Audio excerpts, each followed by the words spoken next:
Hello everyone, कैसे हैं हम सभी लोग। खूब सारे लोग बढ़िया शानदार होंगे। चलिए हम लोग बात कर रहे थे about the issue of share. ठीक है, तो हमारा टॉपिक जो आज रहेगा बच्चे, इशू ऑफ शेयर के अंदर हम लोग डिस्कस करने वाले हैं।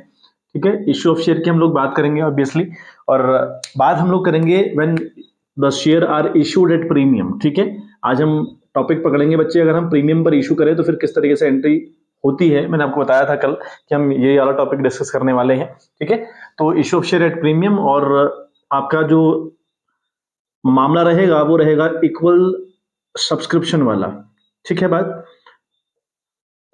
ठीक है। अब आपको अच्छे से पता है कि भैया तीन टाइप के हमारे होते हैं सब्सक्रिप्शन, जिसमें एक होता है इक्वल सब्सक्रिप्शन, एक होता है अंडर सब्सक्रिप्शन, और एक होता है ओवर सब्सक्रिप्शन। तो जो ओवर सब्सक्रिप्शन है बच्चे, वो हमने डिस्कस नहीं किया है अभी तक। एट पार भी डिस्कस नहीं किया और एट प्रीमियम भी डिस्कस नहीं किया है। ठीक है, तो उस वाले टॉपिक को हम कर लेंगे। मैंने आपको बताया था कि ओवर सब्सक्रिप्शन की थोड़ा सा कहानी, बारीकियां हैं उसमें, थोड़ा बड़ी कहानी है ना। तो ऐसे समझ लो कि बड़ी मछली है शेयर की। हम जब बात करते हैं तो ओवर सब्सक्रिप्शन वाला टॉपिक थोड़ा सा पेचीदा टॉपिक है, थोड़ा सा कॉम्प्लिकेट टॉपिक है, तो उसको हम सेपरेट तरीके से डिस्कस करें तो ज्यादा अच्छा रहेगा। ठीक है, तो आज हम लोग बात करेंगे कि इशू ऑफ शेयर जब हम करते हैं, और हम करते हैं प्रीमियम पर, और कहानी होगी इक्वल सब्सक्रिप्शन की या फिर अंडर सब्सक्रिप्शन की, दोनों को डिस्कस एक साथ कर लेंगे बच्चे, कोई बड़ी बात नहीं है। ठीक है, चलिए, हमें अल्टीमेटली प्रीमियम सीखना है कि जब हम शेयर प्रीमियम पर इशू करते हैं तो उसका क्या मतलब हुआ। ठीक है, एक एग्जांपल के थ्रू समझने का प्रयास करें। एक कंपनी है एक्स लिमिटेड, जिसने 10,000 शेयर पब्लिक को ऑफर किए। ठीक है, इसने प्रोस्पेक्टस दिया पब्लिक को कि भैया हम लोग 10,000 शेयर अपने इशू करवाना चाह रहे हैं। क्लियर है बात। तो 10,000 जब शेयर इशू करवाना चाह रहे हैं लोग, तो क्या हुआ, 10,000 लोगों ने अप्लाई भी कर दिया। ठीक है, तो 10,000 लोगों ने ही अप्लाई किया। 10,000 आपने बेचने के लिए प्रोस्पेक्टस मार्केट में डाला, और 10,000 लोगों ने अप्लाई भी कर दिया, तो that is called equal subscription. ठीक है, अब शेयर बेचना कैसे, इनने कहा भाई हमारा शेयर 10 रुपए का है, और हम लेकिन इसको बेचेंगे 10+2 में। 10+2 का मतलब हुआ 10 का तो हमारा शेयर है, लेकिन जो 2 रुपए है उस पर वो प्रीमियम रहेगा। ठीक है, 2 रुपए का रहेगा बच्चे प्रीमियम। और पैसा किस तरीके से आएगा, इनने डिस्कस किया कि भैया हम लोग रिसीव करने वाले हैं 3 रुपए विद दी एप्लीकेशन, और 5 रुपए विद दी अलॉटमेंट। ठीक है, हो गया 5 3 8 +4 आएगा फर्स्ट एंड फाइनल कॉल पे। ठीक है, अब देखो कैसे लगा हिसाब मैंने। शेयर है 10 रुपए का। ठीक है, तो जो भी शेयर की फेस वैल्यू होती है, जो भी शेयर की नॉमिनल वैल्यू होती है, अगर उससे ऊपर आप बेचोगे ना, तो जो एक्स्ट्रा पैसा आप ले रहे हो, एक्स्ट्रा पैसा जो आप चार्ज कर रहे हो, दैट इज कॉल्ड प्रीमियम। ठीक, मतलब आपका शेयर 10 रुपए का है, लेकिन आप बेच कितने में रहे हो उसको, 12 रुपए में, मतलब 2 रुपए एक्स्ट्रा में बेच रहे हो, तो दिस 2 रुपए विल बी कॉल्ड प्रीमियम। तो अब देखो, पहला जो हमारा पैसा आता है उसे हम कहते हैं एप्लीकेशन, अगला जो हमारा पैसा आता है उसे हम कहते हैं अलॉटमेंट, उसके बाद जो हमारा पैसा आता है वो कहलाता है फर्स्ट कॉल। अगर फर्स्ट कॉल के बाद कोई और कॉल नहीं है, तो that first call will be also called first and final call. आ गई बात समझ में। अब देखो बच्चे, ये जो प्रीमियम है ना 2 रुपया, ये जो 2 रुपए प्रीमियम है, ये लगभग 99% हमेशा आता है आपके अलॉटमेंट के टाइम पे। ठीक है, तो अलॉटमेंट पर जो 5 रुपए आने वाला है, उस 5 में ये 2 है प्रीमियम का और 3 रुपए है शेयर का। तो यानी यहां कहानी 3+2 की है। समझे कहानी मैंने क्या बताई। 99% जो आपका प्रीमियम होता है ना, प्रीमियम आप जो लोग रिसीव करते हो, वो आप करते कब हो, at the time of allotment. तो अलॉटमेंट में मैं कह रहा हूं 5 रुपए आने वाले हैं, तो 5 रुपए में आपका 2 रुपए किसका इंक्लूड है, प्रीमियम का। तो यहाँ पर 3 होगा आपका शेयर का और 2 होगा आपका प्रीमियम का। क्लियर है बात। और ये 99% यहीं पे होती है। अगर क्वेश्चन साइलेंट भी हो ना कि प्रीमियम की कहानी क्वेश्चन ने कही हो, और क्वेश्चन ये नहीं बता रहा कि प्रीमियम कहां पे आ रहा है, तो आप ये मानकर चलो कि वो आएगा अलॉटमेंट के टाइम पे। ठीक है, लगभग केसेस में यहीं पे होता है। हाँ, क्वेश्चन स्पेसिफाइड कर दे कि फर्स्ट कॉल पे प्रीमियम रिसीव किया या एप्लीकेशन पे रिसीव किया, हो सकती है ऐसी भी कहानी, लेकिन ये कहानी सिर्फ 1% चलेगी। अदरवाइज 99% जो प्रीमियम रिसीव होने की कहानी होती है, वो हमेशा आपके अलॉटमेंट पे होगी। ठीक है, तो ये हमारा केस है, उसके ऊपर हमको डिस्कस करना है बच्चे। तो देखो बच्चे, अगर इस केस के हिसाब से हम लोग एंट्री करें ना, तो हम एंट्री किस तरीके से करें। देखो, पहली एंट्री अगर हम बात करें, तो हमारा पहला जो एंट्री का मामला रहता है वो रहता है बच्चे बैंक अकाउंट डेबिट रहता है। हम लोग करते हैं बैंक अकाउंट डेबिट। ठीक है, अब यहाँ पे अमाउंट का टेंशन है भाई, अमाउंट कितना आएगा। ठीक, तो देखो अमाउंट कितना आएगा बच्चे। अमाउंट की हम बात करें तो 10,000 शेयर हमारे हैं, हाँ है ना। 10,000 शेयर है, और 10,000 शेयर पर 3 रुपए आना है विद दी एप्लीकेशन। तो पहली बार 3 रुपए आ रहा है, 10,000 इंटू 3 करेंगे तो इट विल बिकम 30,000 रुपी। तो 30,000 रुपये हमारे पास रिसीव हुआ। और ये पैसा किस चीज का रिसीव हुआ, किस नाम से रिसीव हुआ, तो लिखेंगे टू इक्विटी शेयर एप्लीकेशन। ठीक है बच्चे, टू इक्विटी शेयर एप्लीकेशन, ठीक है, टू इक्विटी शेयर एप्लीकेशन हम लिखेंगे क्रेडिट विथ ₹30,000। क्लियर है बात? ये हमारी फर्स्ट एंट्री। अगली एंट्री में हम लोग क्या करते हैं, जो एप्लीकेशन का पैसा रहता है उसको हम ट्रांसफर करते हैं टुवर्ड्स द कैपिटल अकाउंट। ठीक है, अभी तो समझ में आ गई होगी कहानी। बस बच्चे बेसिक चीजें चल रही हैं, हालांकि बहुत हल्की फुल्की चीजें लग रही होंगी आपको। इन हल्के फुल्कों से आपको सीखते हुए चलना है, ठीक है। नोट्स जरूर बनाइएगा, खुद के नोट्स आपके हों, सेपरेट कॉपी बनाइएगा, शेयर के लिए सेपरेट कॉपी रखिएगा बच्चे, ठीक है। चलिए तो अगली एंट्री हम लोग करेंगे इक्विटी शेयर एप्लीकेशन, ठीक है। इक्विटी शेयर एप्लीकेशन अकाउंट आप बच्चे डेबिट करने वाले हैं। इक्विटी शेयर एप्लीकेशन अकाउंट आपने डेबिट किया विथ ₹30,000। इसे ट्रांसफर कहां पे करने वाले हैं आप? शेयर कैपिटल में, तो लिखेंगे टू इक्विटी शेयर कैपिटल, ठीक है बच्चे, टू इक्विटी शेयर कैपिटल। ये क्रेडिट हुआ आपका विथ ₹30,000। बहुत सिंपल सी बात है, कल तक भी यही कर रहे थे, वो चाहे इक्वल वाला केस था चाहे वो अंडर वाला केस था, कुछ मुश्किल नहीं है, कुछ अलग नहीं है, सारी कहानियां बिल्कुल सेम है। तो आपने पहली जो एंट्री हमने करी, bank account debit to equity share application, यहाँ पे आपने नरेशन लिखनी है, बीइंग एप्लीकेशन मनी रिसीव्ड। और जो अगली एंट्री आपकी है equity share application account debit to equity share capital, वहां पे आपने लिखना है कि being application money transfer to share capital account, ठीक है। इस तरीके से आपकी हो गई ये एंट्री। अब बच्चे आप क्या करेंगे ना, अब आप अलॉटमेंट ड्यू करेंगे अलॉटमेंट ड्यू। भाई पहला तो होता है एप्लीकेशन का पैसा, अगला होता है अलॉटमेंट का पैसा। तो इस अलॉटमेंट को आपने ड्यू करना है, मतलब आपने इस अलॉटमेंट की डिमांड करनी है अपने शेयर होल्डर से कि भैया इस पैसे को भेजो आप। तो जिस पैसे को आप मंगाते हो उस नाम को आप डेबिट करोगे। इस पैसे को आप मंगा रहे हो ना, ये पैसा किस नाम से मंगाते हो आप? अलॉटमेंट के नाम से मंगाते हो, तो इस नाम को डेबिट करिए। तो आप क्या करने वाले हैं बच्चे, आप लिखने वाले हैं equity share allotment account debit, ठीक है। इक्विटी शेयर अलॉटमेंट अकाउंट आप बच्चे डेबिट करने वाले हैं। अब कितने से? भाई 10,000 शेयर है 10,000 शेयर, और यहां पर आने वाले हैं ₹5 नहीं, तो 10,000 इंटू 5 कितना होता है बच्चे? 50,000 रुपया। तो आप लिखोगे 50,000 रुपये। क्लियर है कहानी? बहुत बढ़िया। अब सुनिए मेरी एक बात, एक सिंपल सी बात समझे आप।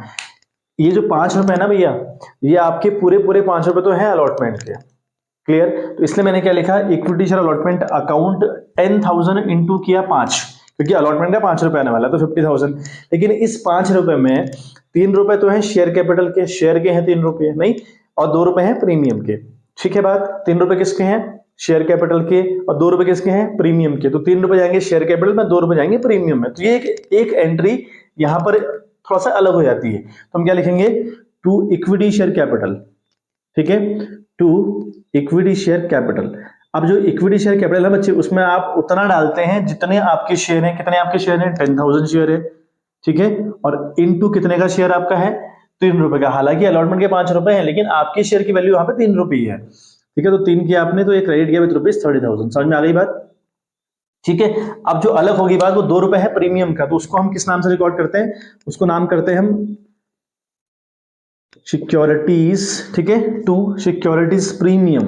ये हमारा सिक्योरिटीज प्रीमियम रिजर्व कहलाता है, ठीक है। सिक्योरिटीज प्रीमियम अकाउंट आप कर देंगे क्रेडिट। कितने से? 10,000 शेयर हैं और ₹2 है प्रीमियम का। 10,000 इंटू 2 कितना होता है बच्चे? 20,000 रुपए। तो ये ऐसे रिकॉर्ड होगा, ठीक है। बस इतना ही डिफरेंस था यहाँ पे। Being allotment money due, narration वही आ गई। नरेशन आपकी जो कल तक आ रही थी वही आएगी, नरेशन में कोई चेंज नहीं आएगा। नरेशन में अगेन आप लिखने वाले हो that to allotment money due, ठीक है। यहाँ पे हम लिखेंगे बीइंग अलॉटमेंट मनी ड्यू, हम इस तरीके से लिख देंगे कहानी। अब इसको आप रिसीव करिएगा। तो रिसीव करते वक्त बच्चे क्या करेंगे आप लोग? आप करेंगे बैंक अकाउंट डेबिट। करते हैं ना बैंक अकाउंट डेबिट रिसीव करते वक्त, आपने कितने रिसीव करने हैं? 50,000 रुपये रिसीव करने हैं।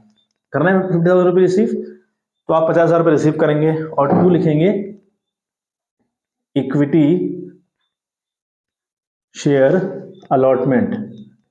इक्विटी शेयर अलॉटमेंट अकाउंट आपने क्रेडिट किया विथ ₹50,000। बात समझ में आ गई बच्चे? यहाँ पे लिखेंगे being allotment money receive. Clear? बस अगर आप प्रीमियम पर इशू करते हैं ना, वो चाहे अंडर वाला केस हो, इक्वल वाला केस हो, ओवर वाला केस हो, कुछ नहीं करना बच्चे। आप बस आपको सिक्योरिटीज प्रीमियम के नाम से एक अकाउंट खोलना है, वो भी अलॉटमेंट की एंट्री ड्यू करते वक्त। बस इतना सा है। अगर आप प्रीमियम पे इशू करते हो तो बाकी सारा मामला सेम है बच्चे, ठीक है। चलिए 5वीं एंट्री हम लोग करें। अब हम क्या करेंगे बच्चे, जो हमारी फर्स्ट कॉल है और जो फर्स्ट के साथ फाइनल भी है, उसको हम ड्यू करेंगे। तो हम लिखेंगे यहाँ पे लिखने वाले हैं equity share first and final call account आपका बच्चे डेबिट चला गया। ठीक है, equity share first and final call account debit चला गया। 10,000 आपके शेयर हैं, 4 रुपए का शेयर है, 10 इंटू 4 कितना होता है? 40,000 रुपए। तो आपने 40,000 रुपए ये रिकॉर्ड किए। ठीक है, और इनको ट्रांसफर किया टू कैपिटल में, तो टू इक्विटी शेयर कैपिटल। ठीक है, टू इक्विटी शेयर कैपिटल, ये आपकी कहानी हो गई। ठीक है, 40,000 आपने यहां डाल दिए। अब कहानी है बच्चे रिसीव करने की, आप रिसीव कर लीजिए। ठीक है, यहाँ पे आप लिखेंगे, आपने ड्यू किया तो लिखेंगे being first and final call due. उसके बाद आपने रिसीव करनी है, तो रिसीव करते वक्त एंट्री बच्चे क्या करेंगे? बैंक अकाउंट डेबिट करेंगे ना, बैंक अकाउंट डेबिट। तो बैंक अकाउंट डेबिट किया विथ ₹40,000, क्लियर। और टू करेंगे आप equity share first and final call, ये क्रेडिट करेंगे विथ ₹40,000। ठीक है बच्चे, तो यहां पे लिखेंगे being first and final call money receive. Clear है बात? तो ये हमारा हुआ issue of share eight A premium. तो बस प्रीमियम की कहानी कहां पर आई? अलॉटमेंट पे। बस एक सिंपल सी टू सिक्योरिटीज प्रीमियम अकाउंट के नाम से एक अकाउंट खुल जाना है और कुछ नहीं है बच्चे। और हमने पढ़ा इक्वल सब्सक्रिप्शन। अगर हम बात करें ना अंडर वाली, अगर हम बात एक बार के लिए अंडर वाली कर लें, ठीक है, अंडर भी इसमें कवर अप कर लेते हैं। देखो हमारा क्या हुआ, अगेन पहले इसका एक बार स्क्रीनशॉट ले लीजिए आप, है ना, इस कहानी का स्क्रीनशॉट ले लीजिए, फिर मैं आगे अंडर वाला भी इसी में कवर अप करता हूं आपका। हालांकि अंडर में कुछ होता नहीं है, बहुत बड़ी बात है नहीं। देखें, आप एक्स लिमिटेड है और आप 10,000 शेयर इशू करना चाह रहे हैं, लेकिन पब्लिक ने सिर्फ और सिर्फ 8,000 शेयर पे एप्लीकेशन डाली या अप्लाई किया, तो इसे कहते हैं अंडर सब्सक्रिप्शन। कहते हैं भाई आपने 10,000 शेयर इशू करवाना चाहे, 10,000 शेयर का प्रोस्पेक्टस डाला मार्केट में या 10,000 शेयर पब्लिक को ऑफर किए, लेकिन लोगों ने सिर्फ 8,000 शेयर पर एप्लीकेशन डाली, तो इसे हम कहते हैं अंडर सब्सक्रिप्शन। तो अब आप यहाँ पे ये भूल जाओ कि हमारे पास 10,000 शेयर है, आप ये बात याद रखो कि हमारे पास 8,000 शेयर है, तो सारी एंट्री 8,000 शेयर को मानते हुए होंगे। ठीक है, पहली एंट्री 8,000 इंटू 3 के नाम से होगी, अगली एंट्री 8,000 इंटू 5 के नाम से होगी, अगली एंट्री 8,000 इंटू 4 के नाम से होगी। कुछ डिफरेंस नहीं बच्चे, बहुत अलग वाला केस कुछ नहीं। देखो पहली एंट्री देखो आप, मैंने बैंक अकाउंट डेबिट किया, वहां पे तो वही होगा, एप्लीकेशंस आएंगी, अलॉटमेंट रहेगा, फर्स्ट कॉल होगी, काम तो वही होंगे। तो अब देखो क्या है कहानी, बैंक अकाउंट डेबिट हुआ पहले एंट्री में, मैंने यहाँ 10 इंटू 3 लिखा था जब इक्वल सब्सक्रिप्शन था। अभी तो कितना लोगों ने सब्सक्राइब किया? 8,000 लोगों ने सब्सक्राइब किया, तो मैं यहाँ पे 8 डालूंगा, मैं इसको करूंगा 8,000 इंटू 3। आ रही है बात समझ में? इसको मैं करूंगा 8,000 इंटू 3, तो 8,000 होता है 24,000, तो पहली बार में आएगा 24,000 रुपए। बात समझ में आ रही है? तो अब आपने ये मानकर चलना है कि हमारे पास जो शेयर है वो 8,000 ही है। 10 को भूल जाओ आप, 10 आपने इश्यू करवाना चाहे थे लेकिन लोगों ने अप्लाई नहीं किया 10,000 के लिए, आपके पास सिर्फ 8,000 है, तो सारी की सारी एंट्री 8,000 वाले फिगर के साथ होंगी। चलिए अगली देखें, equity share application account as it is to equity share capital as it is, बस 30,000 की जगह पर कितना आएगा बच्चे? ये आएगा 24,000 रुपये, ये आएगा आपका 24,000 रुपये। ये हमारा केस चल रहा है अंडर सब्सक्रिप्शन। फिर हम करें equity share allotment account debit, बिल्कुल जाएगा। अब शेयर कितने हैं भाई? 8,000 शेयर हैं, 5 रुपए हैं अलॉटमेंट का, तो 8 5 are 40, तो यहाँ 50 ना आकर 40,000 आएगा। समझे बात? ठीक है। और टू इक्विटी शेयर कैपिटल, तो यहां हमारे पास 8,000 शेयर का जाएगा 3 रुपया। ठीक है, यहां पर जाएगा हमारे 8,000 शेयर का 3 रुपया, तो 8,024,000 तो यहां चला जाएगा। ठीक है, और 8,000 शेयर का 2 रुपए है प्रीमियम का, तो टू सिक्योरिटीज प्रीमियम अकाउंट में जाएगा आपका 8,000 इंटू 2 कितना होता है बच्चे? 16,000 रुपए। तो यहाँ पे आपका 16,000 रुपए जाएगा। ठीक, फिर आप क्या करेंगे? पैसा रिसीव कर लेंगे, bank account debit to equity share allotment account आपने क्रेडिट किया, पैसा रिसीव करने की बारी हुई, तो अल्टीमेटली हमारे पास 40,000 रुपए आने वाला था, तो यहाँ पे आप 40,000 रुपए रिसीव कर लेंगे बच्चे। समझ गए? आखिरी देखें, equity share first and final call account आपने डेबिट करी, ड्यू करी फर्स्ट कॉल, 8,000 शेयर है, 4 रुपए है आपके फर्स्ट एंड फाइनल कॉल का, तो 8 4 32, तो ये होगा आपका 32,000। ठीक है, यहाँ आपका 32,000 आ जाएगा। एंट्री क्या जानी है? Equity share first and final call account debit किया 32,000, टू इक्विटी शेयर कैपिटल किया 32,000, अब रिसीव कर लो भाई। Bank account debit to equity share first and final call, entry तो सेम जाएगी, बस 40 रिसीव ना करके कितना रिसीव करोगे बच्चे? 32 रिसीव करोगे। तो अभी आई होप आपका अंडर वाला केस समझ में आ गया होगा। अंडर वाले केस में कुछ नहीं है ना, अंडर वाले केस में कुछ नहीं है। हाँ, और वाले केस में थोड़ा सा बात रहती है, उसकी तो हम बात करेंगे, बट अंडर वाले केस में आप देखो कुछ नहीं करना है आपने सारी की सारी एंट्री बस 8,000 के फिगर को लेते हुए करनी है। ठीक है, और कुछ भी डिफरेंस नहीं है, सारी की सारी एंट्री बिल्कुल सेम होती है। चलिए एक बार स्क्रीनशॉट लीजिए। तो हमारा जो प्रीमियम वाला मामला है वो भी हमारा क्लियर हुआ, खत्म हुआ। कल हम बच्चे जो एग्जैक्ट लेवल पर जब बात होती है ना शेयर की, वो ओवर के ऊपर होती है। तो जो जब हमारा ओवर रहता है सब्सक्रिप्शन तो वहां पे थोड़ा सा चीजें कॉम्प्लिकेट रहती हैं, थोड़ा सा मतलब कॉम्प्लिकेट तो नहीं कह सकते उसको, लेकिन थोड़ा सा चीजें बारीकियां बहुत ज्यादा उसमें है, तो वो हमको अच्छे से पढ़ना है बच्चे। हालांकि बेसिक आपको बहुत क्लियर होना चाहिए, आप इतना क्लियर रखें कि हमको बेसिक एंट्री करनी आ रही है सारी, पार पे इक्वल और अंडर की एंट्री अच्छे से करनी आ रही हो, और प्रीमियम पर अंडर और इक्वल की करनी आपको अच्छे से आ रही हो, इस बात का बिल्कुल ध्यान रखना है। ठीक है, चलिए तो मिलते हैं आपसे इन द नेक्स्ट वीडियो, तब तक के लिए bye bye, have a good day.